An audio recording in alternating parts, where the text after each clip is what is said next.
Hey folks, how's it going? This is Dan, the world traveler, and I'm going to talk today about the Czech Republic. This video is currently April of 2025 right now. April 2025 is when this video about the Czech Republic is being made. I took last year in early December of 2024, so I was about half a year ago, I guess, approximately. Early December of 2024, I took a trip to Europe, went to Poland, Germany, Czech Republic, and Austria. And Czech Republic, I was there for one night. I stayed at a hostel in Prague. So we're going to talk about Czech Republic right now. Czech Republic was, I guess I'll start with Flixbus. I took a Flixbus from, started in Warsaw, Poland, and went all through these four countries on a Flixbus. But if you ever travel in Europe, chances, and you want to do it on a cheap, chances are you're going to at least know what a Flixbus is. But Flixbus is kind of like, think of it as the Greyhound of Europe. And you go Flixbus, it's not very expensive. I went across Poland for, less than $50 on a Flixbus. I mean, across the entire country of Poland, which is, it's not the smallest country. But I went from Berlin to Prague. It was a 5-hour trip or something like that. I could be wrong. It wasn't that much money. It wasn't earth-shatteringly expensive. Maybe $20 or $30 for a Flixbus between those two. I could be wrong about that price, but it wasn't a lot of money. But Flixbus, you'll get to know that if you travel around Europe. If you don't want to use trains. Trains, generally speaking, in Europe are, my experience, I could be wrong, but trains are generally speaking, and the super fast trains they talk about are generally more expensive than the bus. And I'm a cheap guy, so generally speaking, I go for the cheaper option. So Flixbus went from Berlin to Prague. Prague is a beautiful city. No complaints about Prague.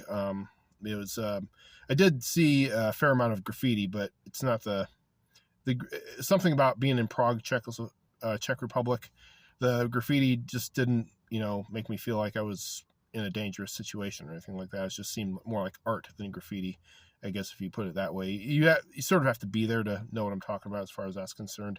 But the city was beautiful. I mean, I felt safe. I never felt like I was in any danger.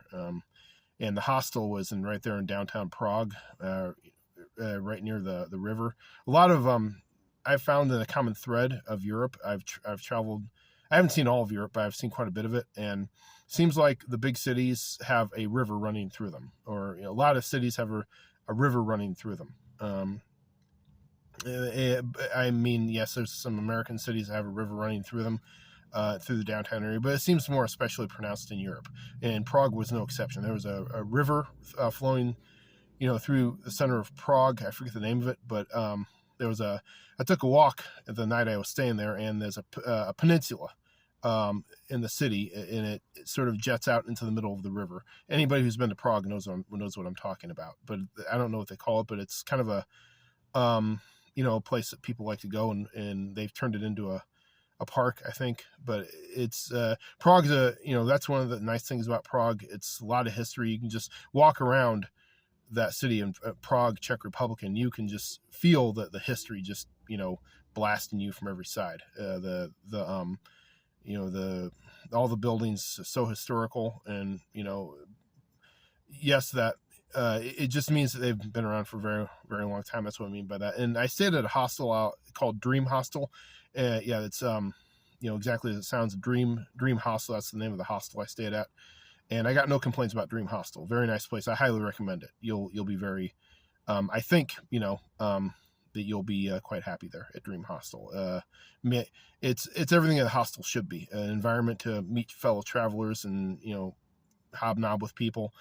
And very friendly staff. I slept like a baby, which doesn't always happen in a hostel.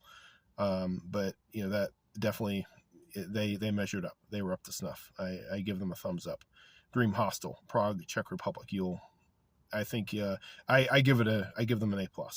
But the next day, that morning, I woke up, went down to the bus station, and got my Flixbus and headed to Krakow, Poland. They don't say Krakow, they say Krakow. They pronounce it differently. And driving through the countryside in the Czech Republic on a Flixbus, to and from Prague, Czech Republic. The countryside is just beautiful.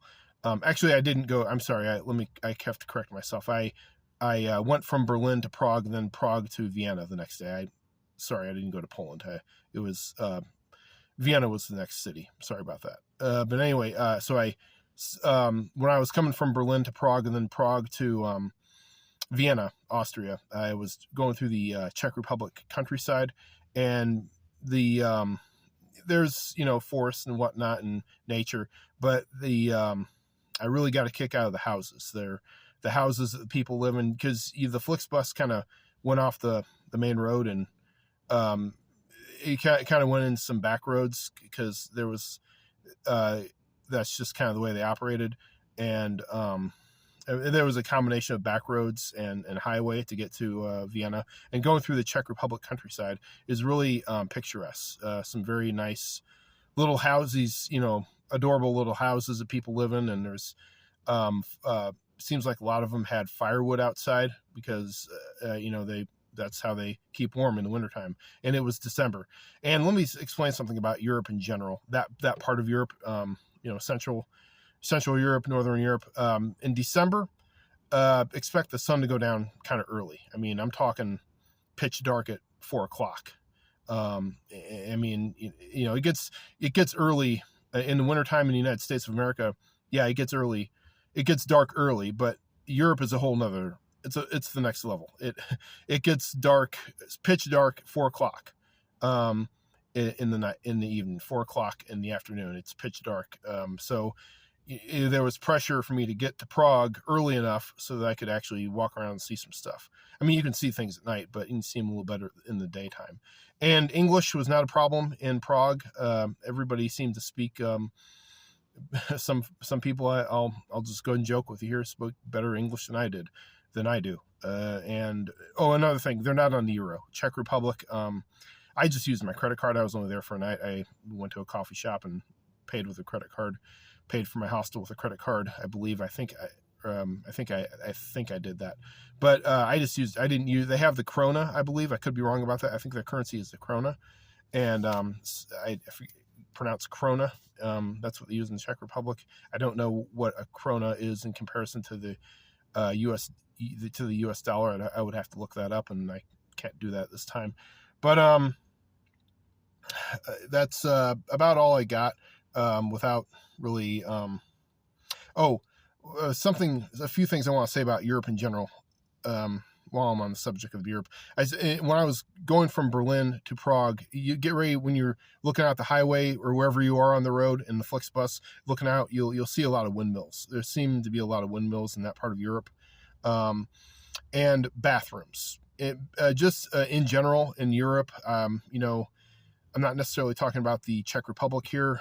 I'm just kind of saying Europe in general. Expect to pay for the bathrooms. They're not free. Not in all cases. Sometimes they're free, but if you're out and about in the United States, chances are you can find a free bathroom, whether it's in a Starbucks or a McDonald's or what have you.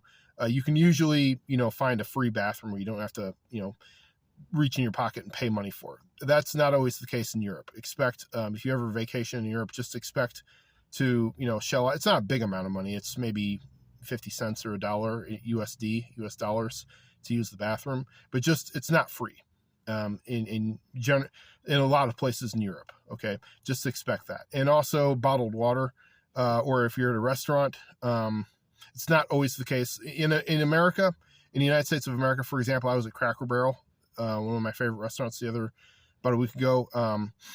I wanted some water. They just brought me some water free of charge. That's very common in the United States. But in Europe, expect to pay possibly pay some extra money for bottled water when you're at a restaurant, or out and about.